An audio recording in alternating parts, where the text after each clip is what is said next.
Start करते हैं अपना नेक्स्ट क्वेश्चन जो कि हमारा क्वेश्चन नंबर 12 है। What is a transformer, explain the working of a transformer in connection with a mutual induction.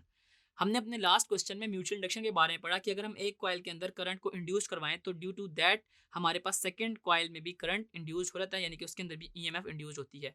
अब ट्रांसफार्मर का working principle basically mutual induction ही है और ट्रांसफार्मर की डेफिनेशन ये है कि transformer is a device which is used to increase और डिक्रीज द एसी वोल्टेजेस। हमारे पास जो उसके अल्टरनेटिंग वोल्टेज होते हैं उसको इंक्रीज या डिक्रीज कर रहा होता है। ये इसकी वर्किंग और ये इसकी डायग्राम। आप इसकी वर्किंग देखें, क्या है कि हमारे पास ना इसकी दो कॉइल्स होते हैं, एक प्राइमरी और एक सेकेंडरी, और उसके ऊपर ना हमारे पास ना नंबर ऑफ टर्न्स होते हैं उस कॉइल के ना। अगर हम प्राइमरी कॉइल पे नंबर ऑफ टर्न्स बढ़ा दें तो उससे होता है क्या है, हमारे पास इनपुट जो है ना अंधेरे होते हैं, और सेकेंडरी कॉइल पे जो नंबर ऑफ टर्न्स कम हो तो हमारे पास आउटपुट पे कम वोल्टेज मिल रही होती है। सिमिलरली इसका वाइस वर्सा है कि अगर हमारे पास प्राइमरी पे नंबर ऑफ टर्न्स कम हो तो सेकेंडरी पे वो नंबर ऑफ टर्न्स ज़्यादा होंगे और हमारे पास वो स्टेप अप ट्रांसफार्मर की तरह बिहेव कर रहा होगा और हमारे इनपुट वोल्टेज जो है वो इंक्रीज होकर आ रहे होंगे।